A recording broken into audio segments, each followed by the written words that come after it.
ati arayagayagayagaya mando rimwe na rimwe akanavuga niringara yavuga iringara akaba arakubwiye ati Imana iravuze ati vuze ko ikuzamuye kandi wewe wumva iringara ukumva wenda aragusuhuje ati bite byawe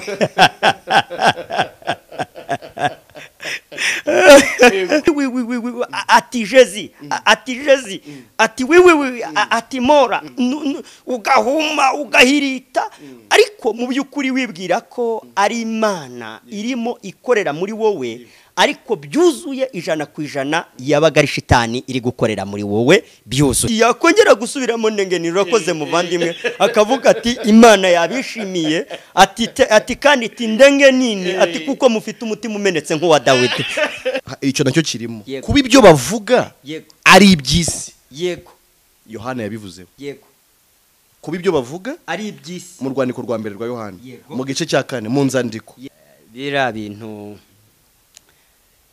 byukuri n'umwuka ariko abantu bitiranya kuturutse ku Mana ariko ntabwo ari umwuka uturutse ku Mana ubahamagarira ibigirwa Mana ubahamagarira iby'isi yego uwo n'uwisi yego ni ukuvuga ngo ibyo kandi barimo bakora nabyo bavuga ko ari Imana iri kubaha kubivuga nibiteye isoni kuko nta n'ikindi bafite cyo kuvuga ariko se Mugisha iyo umuntu akubwira ngo ubonye visa yo kujya muri Amerika muri Amerika ni mu ijuru muri Amerika ntibapfa muri Amerika ntibarwara muri Amerika se muri Amerika nta bari kujya muri Amerika bari kubisikana n'abaza mu Rwanda nabo baje kureba ko batora akayaga nabo baje kureba ko stress yabishe zagabanuka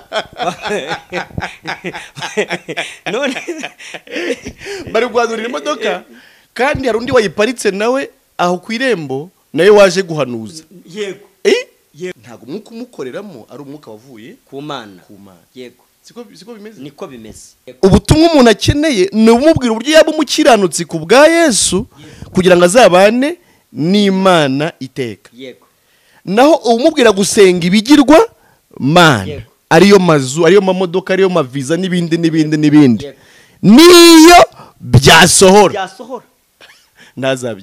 ntazabyemere kuko nibimuhungisha Imana kuko biraza bikamuhindukira Imana bimuhindukira ikigirwa Mana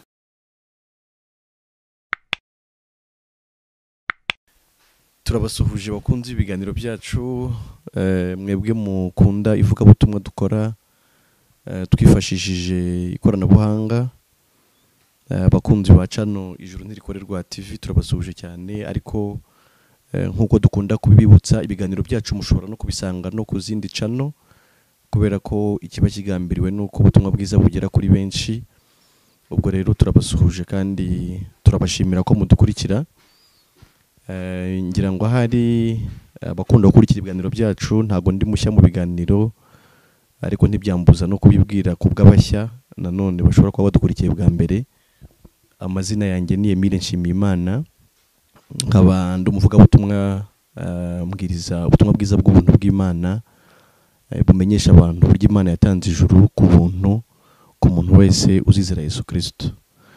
Uyu munsi rero nagiriwe umugisha wo kubana na mwene data mushya mutamenyereye mu biganiro nawe agiye kubibwira hanyuma tuze gukomeza ikiganiro ariko twamaze kumenyana. Imana ishimwe cyane. Murakoze. Nanjye nitwa Musabyimana Joseph Mugisha. Nanjye ndi umubwiriza butumwa bwiza wigisha ubutumwa bw'uko umuntu yababariwe ibyaha byiwe binyuze mu kumeneka kw'amaraso ya Kristo Yesu kandi izo mbabazi zikaba zaratanzwe rimwe bikaba bihagije iteka umuntu yabyizera akababonye ijuru bitanyuze mu kurikorera. Hanyuma Imana ihimbazwe ko turi hano kugira ngo nyine n'abadukurikiye nabo bakomeze kumenya neza no kwizera kugira ngo tubashe kubana mu bwami bw'Imana. Amen. Imana ihimbazwe. Muvandimwe ndagushimiye ko uyu munsi wemeye ko tubana mu kiganiro. Ntekereza ko tuzanakomeza kubana no mu bindi biganiro byinshi. Ubwo ku bakunzi bacu umuntu yavuga ati mu by'ukuri imvura igwa n'isubira ni ubwa mbere ariko si ubwa nyuma.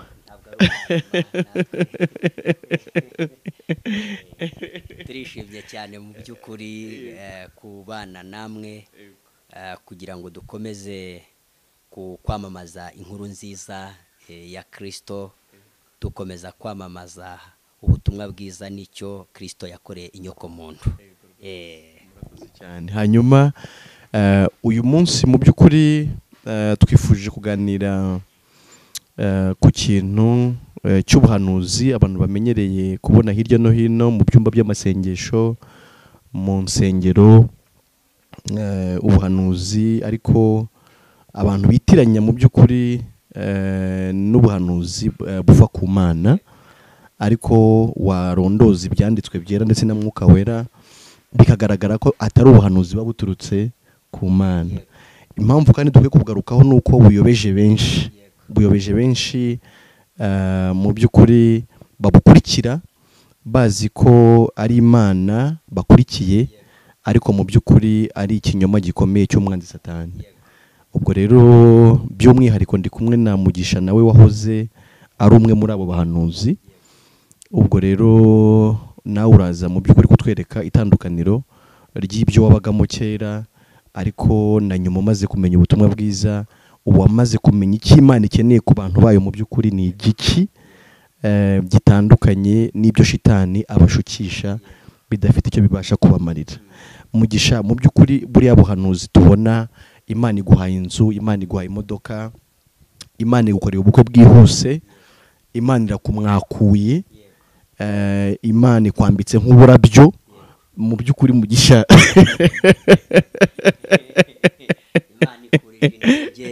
Imana ikurije indege, ugiye muri Amerika, ugiye i Burayi, uzakora ubukwe ugendera ku mashovari, ati ibintu nk'ibyo mu buryo bwinshi bugiye butandukanye by'ibihendo ariko bituruka kuri shitani. Mu by'ukuri ndagira ngo ibyo bintu tubisobanure ariko twifashishije ijambo ry'Imana, kuko hari n'uwakwibaza ati ese ko mu by'ukuri ibyo bintu babimpanuriye ariko bikanabaho, ati ese ubwo byabayeho si igihamya cy'uko bivuye ku Mana? Ariko wanibaza ati ese ntari n'ibyo bahanura se ntibinabe?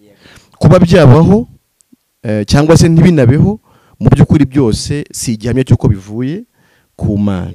Ndagira ngo rero mu by'ukuri nkawe wanabibayemo, biriya bintu bituruka kuki, biva hehe? Biriya bintu by'ukuri ni umwuka, ariko abantu bitiranya kuturutse ku Mana, ariko ntabwo ari umwuka uturutse ku Mana. Byuzuye ni umwuka uturutse kuri shitani, ariko abantu rimwe na rimwe bagamije kuronka indamu z'ibyo bakeneye kugira ngo bahaze kamere zabo, nubwo kamere zidahaga. Kubera ko umwuka w'Imana, ntabwo umwuka w'Imana uriho kugira ngo umenyesha abantu ibigendanye n'iby'isi, ntabwo uriho kugira ngo umenyesha abantu ngo babonye amamodoka, babonye amazu, bagiye muri Amerika, buriye indege, bakoze amakwe, abana babo baziga mu bigo bikomeye. Ntabwo uwo ari umwuka uturuka ku Mana. Navuga rwose ndashidikanya ko ari umwuka uturuka kuri shitani, kuko ni ibintu nzi neza nabayemo, ariko nanjye nkabibamo ngitiranya ntekereza ko biri kuva ku Mana. Ariko maze kwizera ubutumwa bwiza nibwo naje kumenya neza ko uwo mwuka udaturuka ku Mana, ko ari shitani byuzuye wakoranaga nanjye 100%. Wenda twifashishije ijambo ry'Imana, twareba mu Batesaloniki, urwandiko Pawulo yandikiye Abatesaloniki, ibice byaho 2, uradusomera gereyo. mu rwandiko rwa kabiri Paul yandikiye Abatesaloniki ibice 2 ndashaka ko dusoma ariko uhere nko ku murongo waho ubanza usome umutwe w'amagambo twumva icyo uvuga.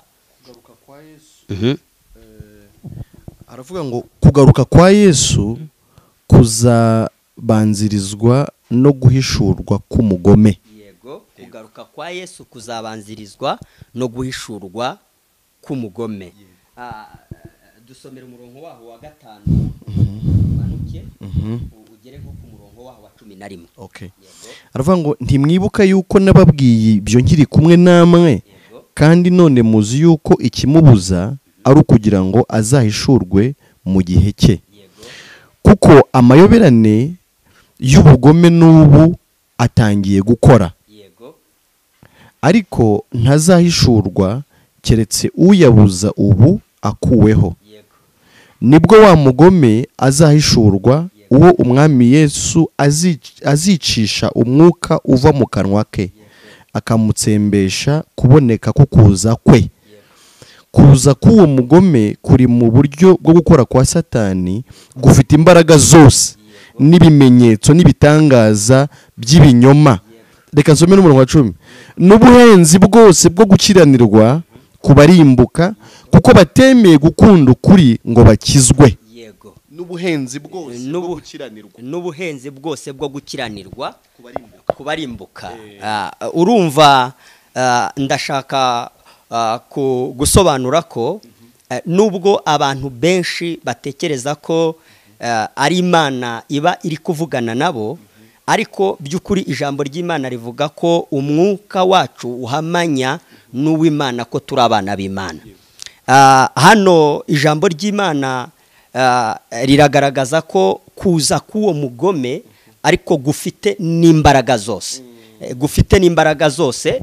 Izo mbaraga twarazikoresheje, nge narazikoresheje ariko nkazikoresha ariko ntazi ko ari nazo ziri kunkoresha n'ubundi. Ndetse nkazikoresha nkaba nakubwira nti Imana igukoreye ibi nibi, Imana iguhaye inzu ya etage ukayibona, nkaba nakubwira nti Imana iguhaye imodoka ukayibona, ndetse ibyo ngibyo ukabyitiranya ko ari Imana ibiguhaye, ariko kandi nanjye nabaga nzi ko ari Imana ndimwo nkorera. Mu by'ukuri nabaga nzi ko ari Imana ndimwo nkorera, ariko simenye ko ari shitani uri mukorana nanjye. Ndetse nkavuga no mu ndimi kuko shitani uburyo bwo gukora kw'amayoberane, iyo bavuze ngo uburyo bwo gukora kw'amayoberane ni uburyo bwo gukora kw'amayoberane ariko bikoreye mu biyita ko bavuga izina ry'Imana. Yego. Ukavuga no mu ndimi. Yego.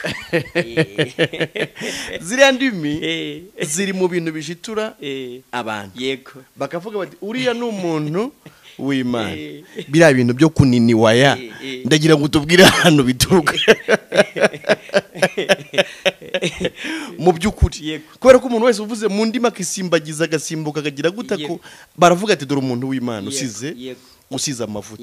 Biriya si ibintu koko mu by'ukuri va kuri shitani. Byuzuye 100% ni ibintu bituruka kuri shitani.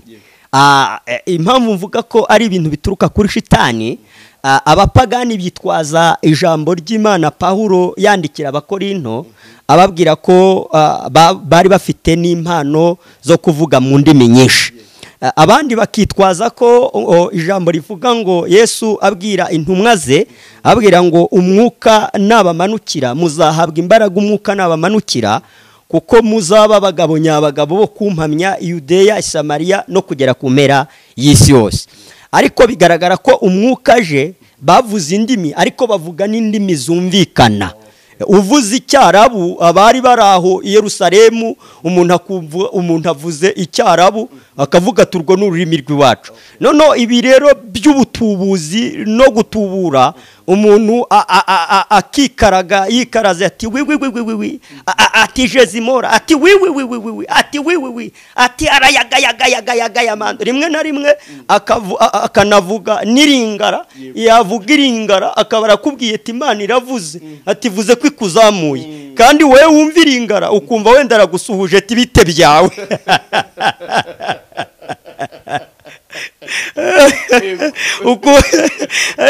ukumva aravuze ati ndenge nini noneho waba uziringara ati se kambwiye ngo Imana impaye imodoka ati kandi muringara atari cyo bisobanuye nge ndahamya ndashidikanya n'umwuka yakongera gusubiramo ndenge nini yego akavuga ati Imana yabishimiye ati yakongera gusubiramo ndenge nini urakoze muvandimwe akavuga ati Imana yabishimiye ati kandi ati ndenge nini ati kuko mufite umutima umenetse nk'uwa Dawidi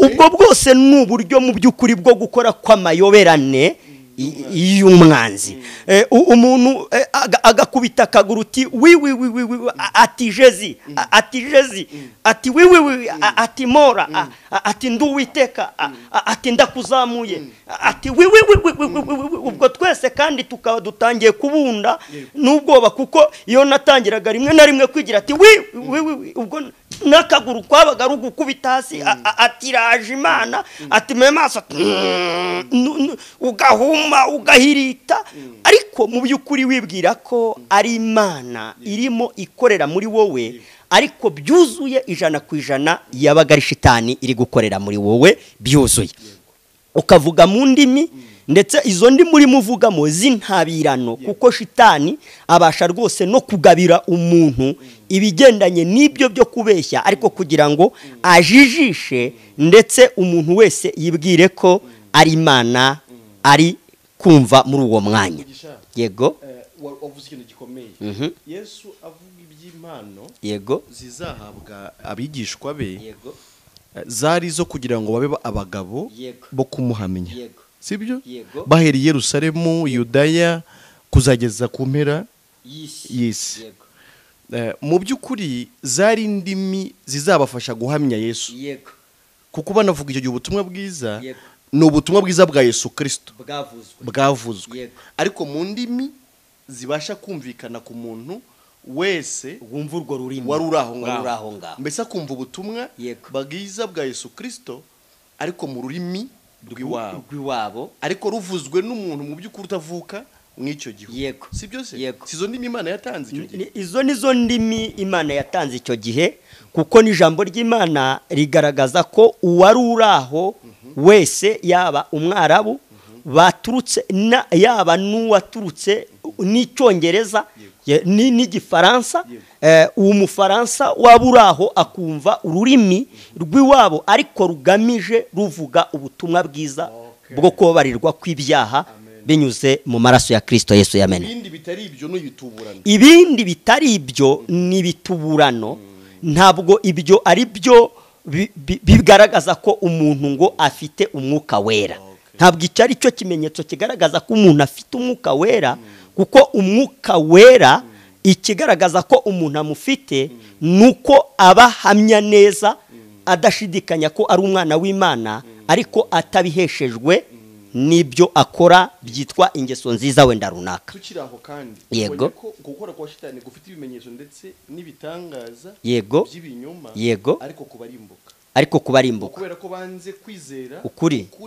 ngo bakizwe yego sibyo mu yandi magambo ntibiratangaje ko n'ibitangaza bikoreka yego ntibiratangaje ko nabyo ndiye guhanuriye byasohora yego sibyo ariko mu by'ukuri nibigamije kugira ngo abantu bagume mu kigare cya shitani barimbukire muri icyo kigare kuko batizeye ukuri ni Kristo yego abantu banze kwizera ubutumwa bwiza bwa Yesu Kristo bubabwira icyo Yesu yabakoreye kibasha kubahesha ubugingo buhoraho cyangwa ijuru bazakomeza guhura n'ubwo bushukanyi bwa Satani bazakomeza guhura n'ubwo bushukanyi bwa Satani kuko ijambo ry'Imana ryakomeje ritubwira ko bafite gukora ibitangaza ndetse n'ibimenyetso nuko wango ntabwo ari igitangaza ko shitani aza gukiza umuntu urwaye ntabwo ari igitangaza ko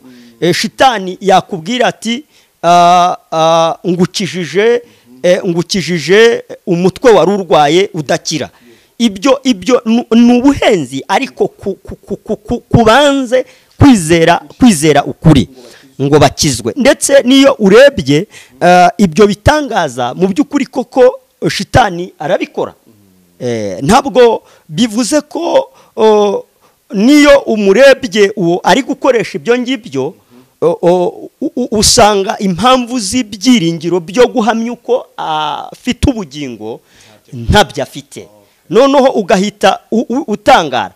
Kuko byagiye bimbaho kenshi, nanjye nahura na mubwirizabutumwa yambwiriza ubutumwa bwiza kandi maze kuvuga ngo Imana imaze kumvugiramo, maze kuzezuwaya abantu, maze kubayagayagaya amando, kuko ni indi miriko nazo utaba wumva ubundi n'ibyo ari by'uburimo. Umuntu ayikojeje hejuru, aramanutse ahonza akaguru hasi, ati wi ati wi ati nduwiteka Imana yanyu, ati bana banjye ndabejeje.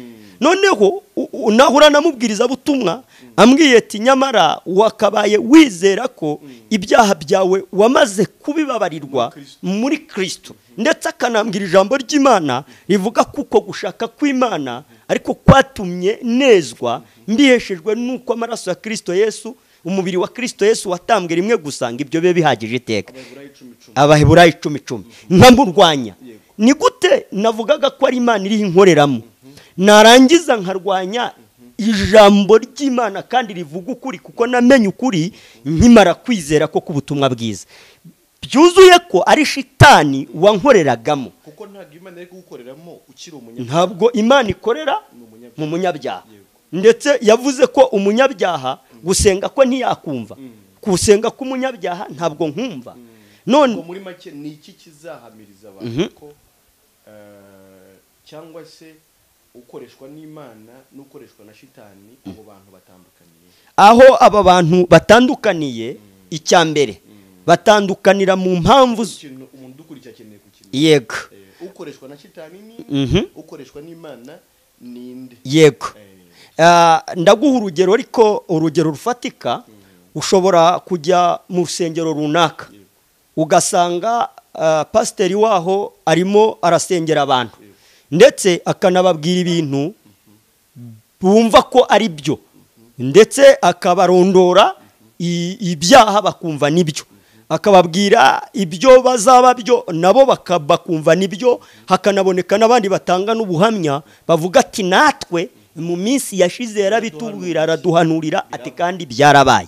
Hanyuma ariko uwo nguri kubibahanurira, itandukaniro rizagaragaza ko uyu muntu mu by'ukuri ari gukorera shitani, nubwo yiyita ko ariho akorera Imana, nubwo ariho yiyita ko ari kwamamaza ngo inkuru nziza. Niki ikintu kizabikubwira bwa mbere ni ukumenya impamvu z'ibyiringiro by'ubugingo aho azikomora. Uzasanga ubwo avugururisha avuga ko kujya mu ijuru umuntu abiheshwa no gukora imirimo myiza.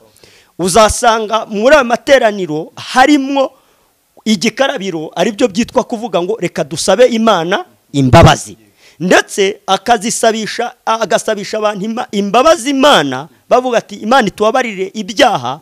Nawe kandi ugasanga aravuga ngo asaba Imana imbabazi, nawe akiri umunyabyaha.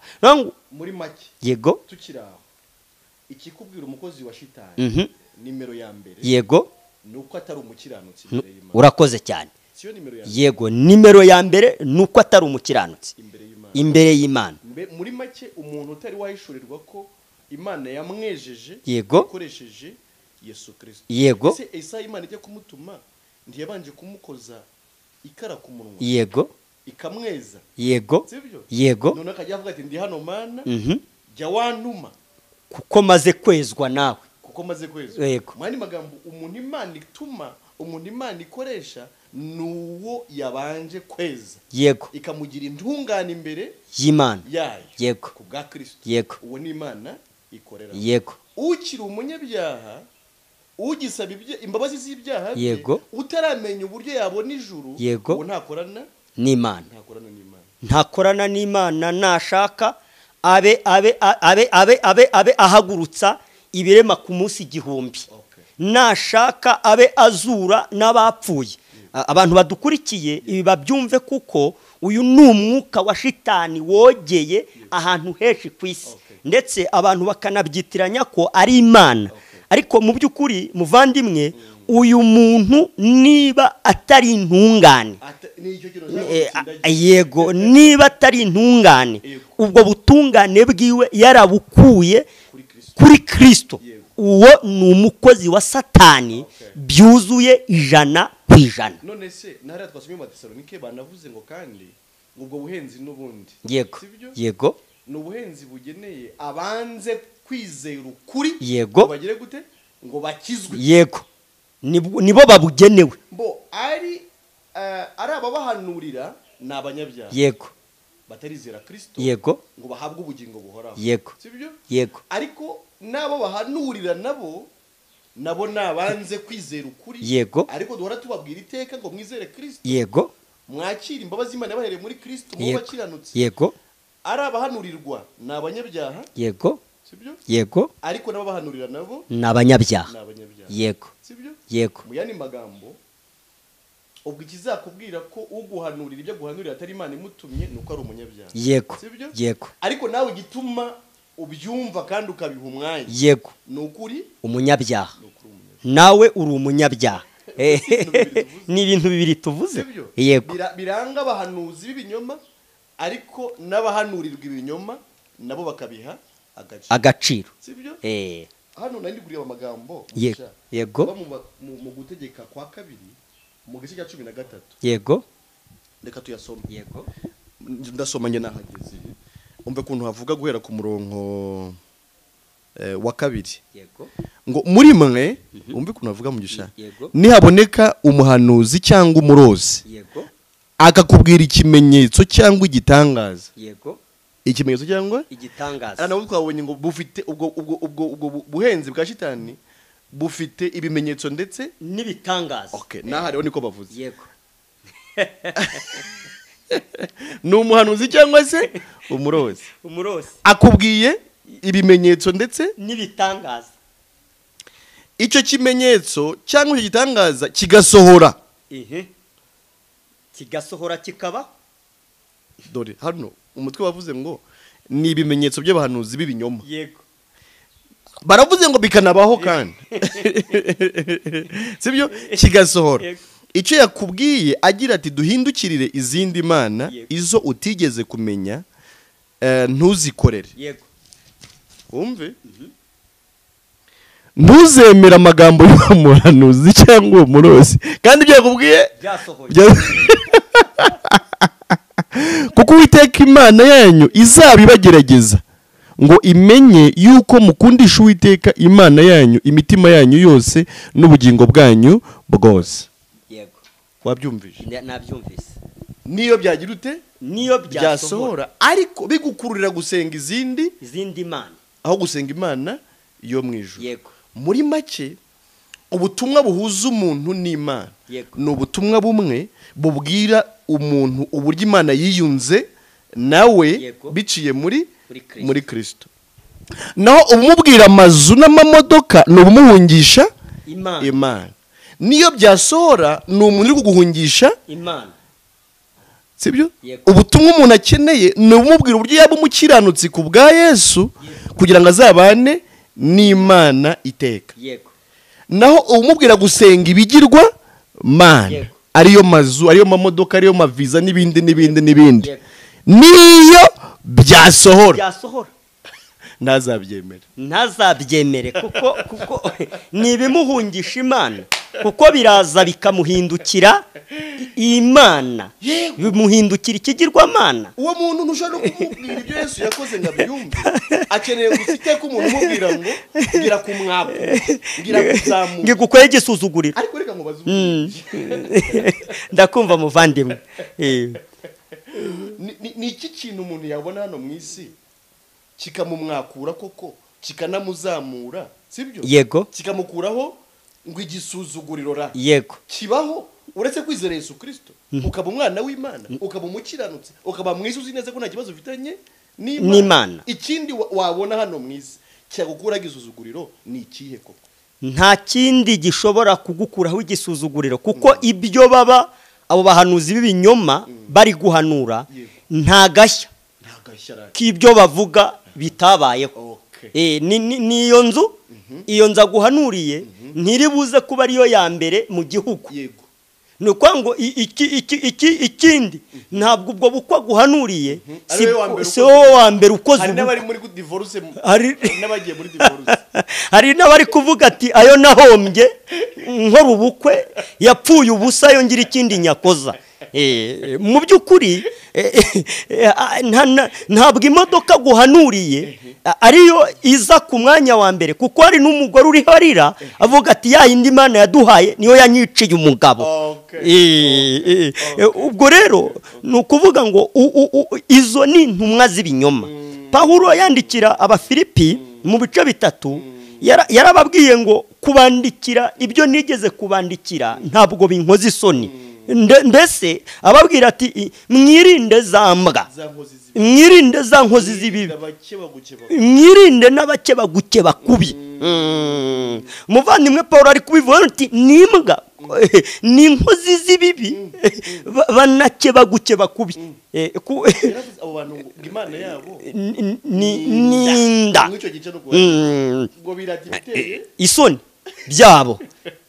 Ni ukuvuga ngo ibyo kandi barimo bakora nabyo bavuga ko ari Imana iri kubaha kubivuga n'ibiteye isoni, kuko nta n'ikindi bafite cyo kuvuga. Ariko se Mugisha, iyo umuntu akubwira ngo ubonye visa yo kujya muri Amerika, muri Amerika ni mu ijuru, muri Amerika ntibapfa, muri Amerika ntibarwara, muri Amerika se muri Amerika nta bari kujya muri Amerika bari kubisikana n'abaza mu Rwanda. Nabo baje kureba ko batora akayaga, nabo baje kureba ko stress yabishe, stress zagabanuka. None bari guhanurira imodoka kandi hari undi wayiparitse nawe aho ku irembo nawe waje guhanuza. Yego yego nawe uri kuvuga ati amakredi nafashe njya kugura imodoka aranyishe, ataranyishe atarandembeje arara adasinziriye. Mu by'ukuri nta gashya kari mu by'isi, nta gashya kari mu by'isi, ntacyo wowe wavuga ngo tubivuge cyane abantu babyumve, abari kudutega amatwi, abadukurikiye bamenye ubu buhenzi, bamenye aya mayoberane y'umwanzi akorera mu biyita ko bari kwamamaza iby'Imana. Icyo nacyo kirimo kuba ibyo bavuga ari iby'isi. Yego Yohana yabivuze. Yego kuba ibyo bavuga ari iby'isi, mu rwandiko rwa mbere rwa Yohana mu gice cya 4 mu nzandiko. Yego umve kuntu avuga. Yego uhereye nko ku murongo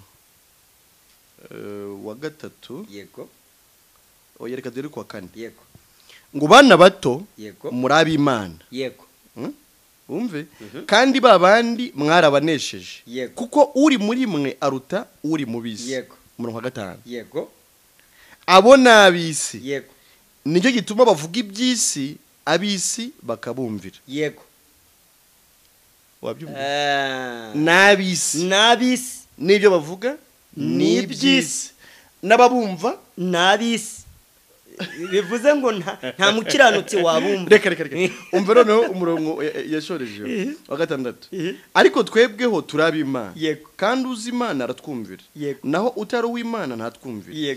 icyo nicyo kitumenyesha umwuka w'ukuri n'umwuka uyobya uwo ari wo. mu yandi magambo ubahamagarira ibigirwa Mana, ubahamagarira iby'isi. Yego uwo ni uw'isi. Yego ntago umwuka umukoreramo ari umwuka wavuye ku Mana.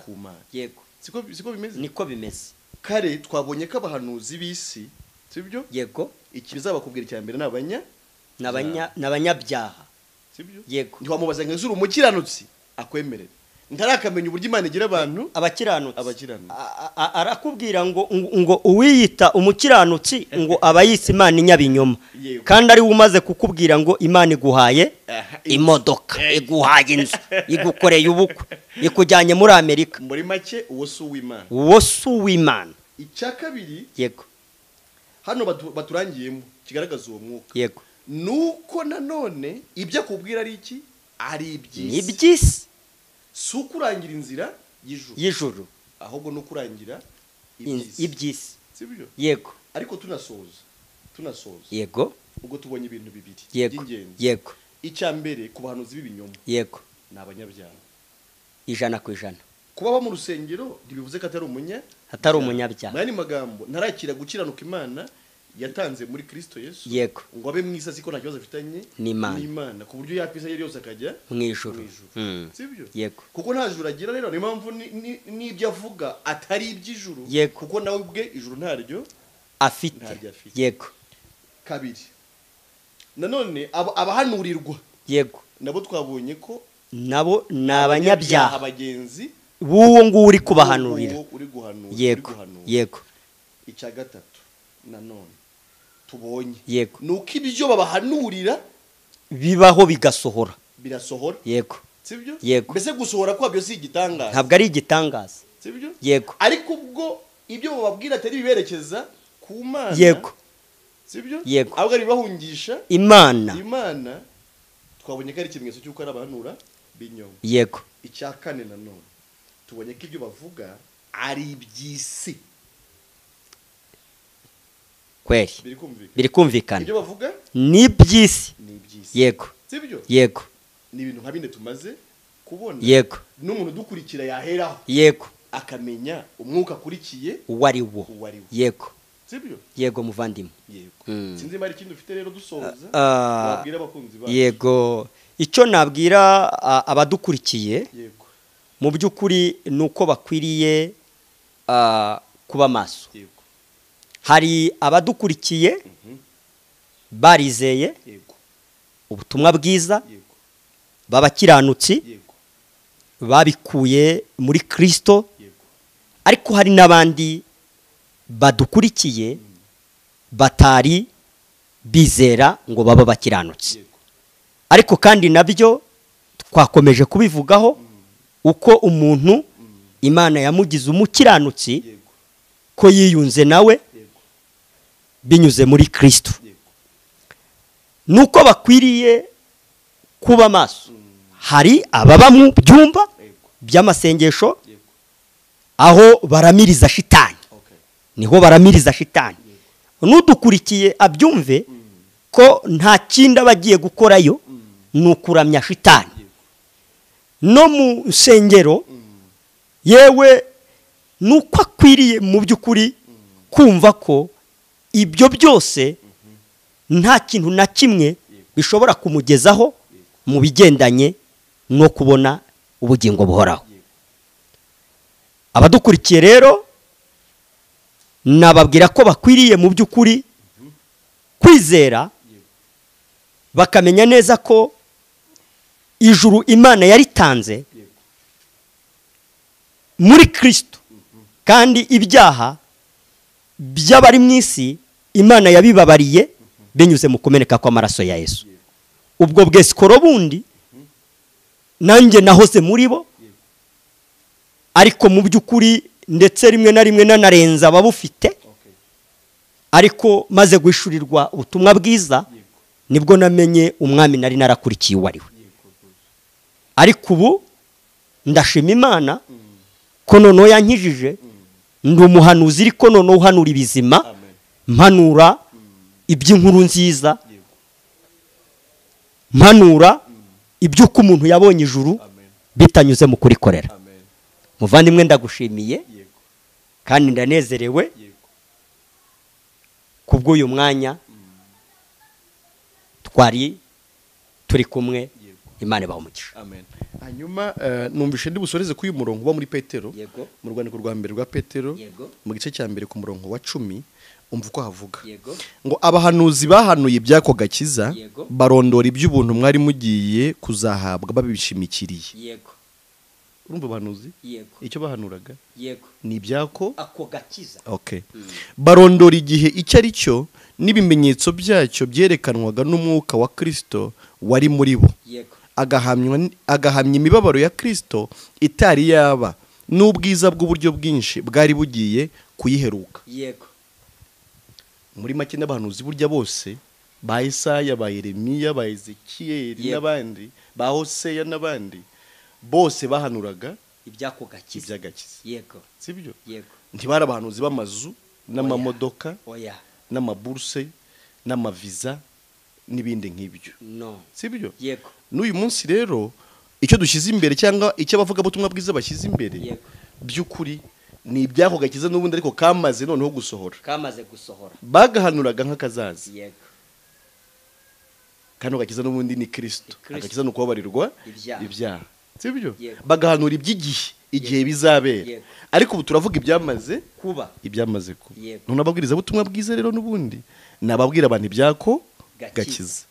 Abahanuzi bahanuraga iby'akakiza kazagira ute? Kazaza. None ababwiriza butumwa bwiza bari kuvuga iby'akakiza kamaze kuboneka. Yego.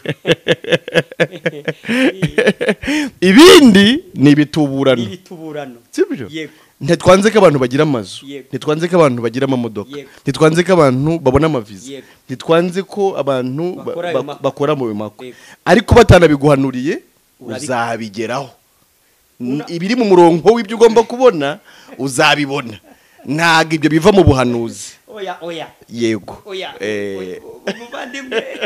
Umuvandimwe erega nta yindi nuko gushukisha n'ubundi byo wenda gakubona. Urakoze cyane. Tuzakomeza ikiganiro kadusoze. Ariko tubwira abantu ngo ibyo kubeshaho umuntu, ibyo umuntu akeneye, sibyo? Yego. N'ubundi azabibona. Yego. Si ngombwa kabihanurirwa. Yego. Icyo abahanuzi bahanuye bya karagakiza. Icyo ubutumwa bwiza kuri ubu bushoreye no kubwira abantu ibyako gakiza kamaze kuboneka. Naho ibindi bagushukisha ni ibiguhunza Imana. Niyo byagira ute? Niyo byasohora. Ni ibiguhunza Imana, ntago biva ku Mana. Igikuru kiruta ibindi ni ukumenya umurimo wa Yesu yakoze wo guhuza abantu n'Imana. Imana ishimwe ku bwa Yesu. Amen.